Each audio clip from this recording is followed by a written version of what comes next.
السلام علیکم ورحمۃ اللہ وبرکاتہ۔ آج ہم سنیں گے حضرت ابراہیم علیہ السلام کا واقعہ۔ اس ویڈیو میں بنے رہے لاسٹ تک۔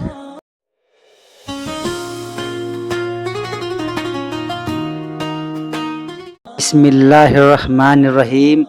حضرت ابراہیم علیہ السلام عراق کے قصبہ ار کے باشندے تھے اور اہل فدان میں سے تھے، اور ان کی قوم بت پرست تھی، جبکہ انجیل میں صاف لکھا ہے کہ ان کے والد نجاری کا پیشہ کرتے ہوئے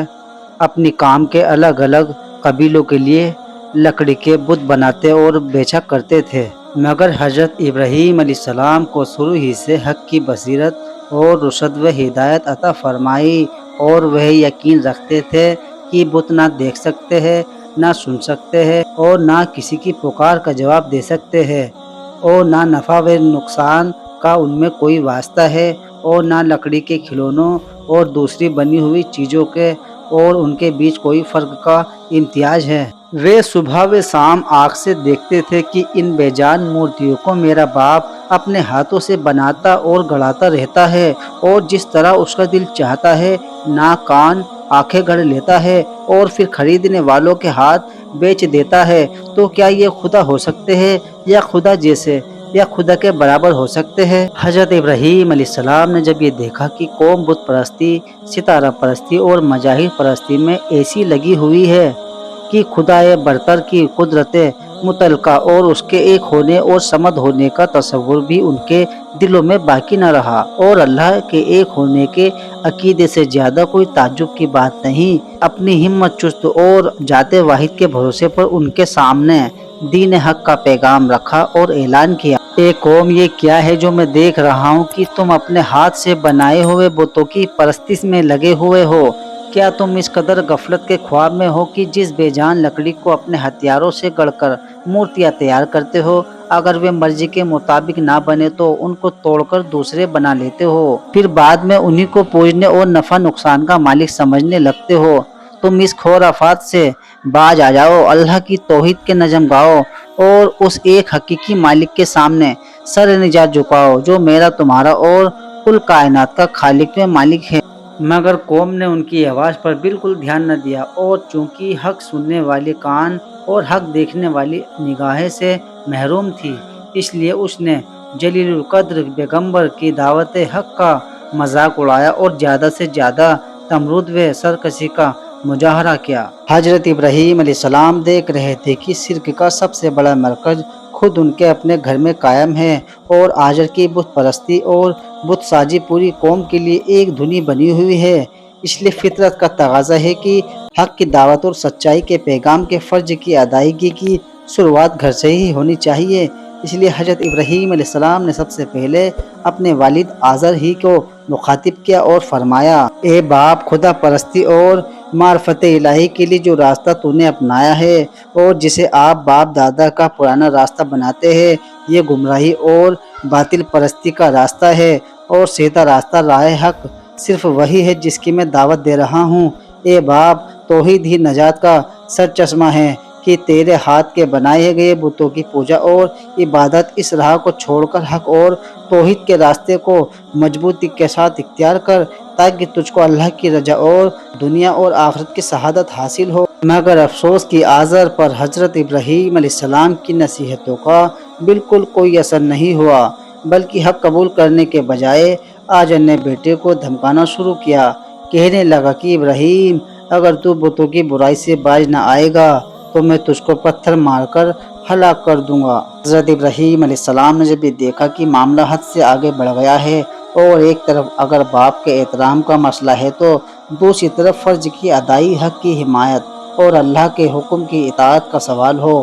انہوں نے سوچا اور آخر وہی کیا جو ایسے اونچے انسان اللہ کی جلیل القدر پیغمبر کے سایہ نشان تھا۔ انہوں نے باپ کی سختی کا جواب سختی سے نہیں دیا، حقیر سمجھنے اور ذلیل کرنے کا رویہ نہیں برتا، بلکہ نہیں لطف و کرم اور اچھے اخلاق کے ساتھ یہ جواب دیا: اے باپ، اگر میری بات کا یہی جواب ہے تو آج سے تیرا میرا سلام ہے، میں اللہ کے سچے دین اور اس کے پیغام حق کو نہیں چھوڑ سکتا، اور کسی حال میں بتوں کی پرستش نہیں کر سکتا۔ میں آج سے تجھ سے جدا ہوتا ہوں، مگر غائبانہ بارگاہ الہی میں بخشش طلب کرتا رہوں گا تاکہ تجھ کو ہدایت نصیب ہو اور تو اللہ کے عذاب سے نجات پا جائے۔ باپ اور بیٹے کے درمیان جب میل کی کوئی شکل نہ بنی اور آجر نے کسی طرح ابراہیم علیہ السلام کی رشد و ہدایت کو قبول نہ کیا تو حضرت ابراہیم علیہ السلام نے آجر سے جدائی اختیار کر لی اور اپنی حق کی دعوت اور رسالت کے پیغام کو پھیلا دیا،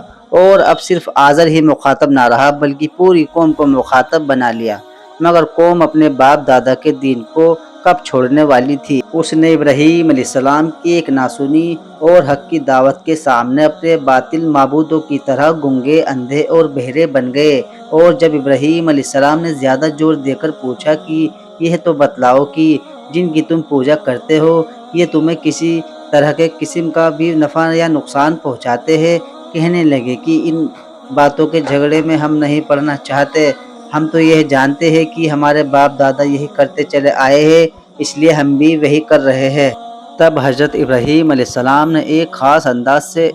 ایک خدا کی ہستی کی طرف توجہ دلائی اور فرمانے لگے، میں تو تمہارے ان سب بتوں کو اپنا دشمن جانتا ہوں، یعنی میں ان سے بے خوف و خطر ہو کر ان سے جنگ کا اعلان کرتا ہوں کہ اگر یہ میرا کچھ بگاڑ سکتے ہیں تو اپنی حسرت نکال لے۔ تب میں اس ہستی کو اپنا مالک سمجھتا ہوں جو تمام جہانوں کا پروردگار ہے، جس نے مجھ کو پیدا کیا اور سیدھا راستہ دکھایا، جو مجھ کو کھلاتا پلاتا یعنی رزق دیتا ہے، اور جب میں مریض ہو جاتا ہوں تو وہ مجھ کو شفا دیتا ہے، اور میری زندگی اور موت دونوں کا مالک ہے، اور یعنی خطاکاری کے وقت جس سے یہ لالچ کرتا ہوں کہ وہ قیامت کے دن مجھ کو بخش دے گا، اور میں اس کے حضور میں یہ دعا کرتا رہوں گا، اے پروردگار تو مجھ کو صحیح فیصلے کی طاقت عطا فرما اور مجھ کو نیکوں کی سوچی میں داخل کر اور مجھ کو زبان کی سچائی عطا کر اور جنت نعیم کے وارثوں میں شامل کر۔ مگر آجر اور آجر کی قوم کے دل کسی طرح حق قبول کرنے کے لیے نرم نہ ہوئے اور ان کا انکار حد سے گزرتا ہی گیا۔ میرے پیارے دوستو،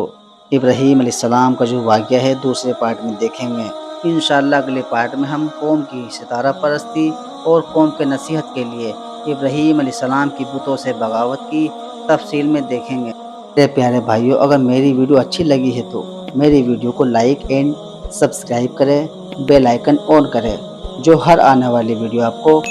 سب سے پہلے دیکھنے کو ملے۔ اللہ حافظ۔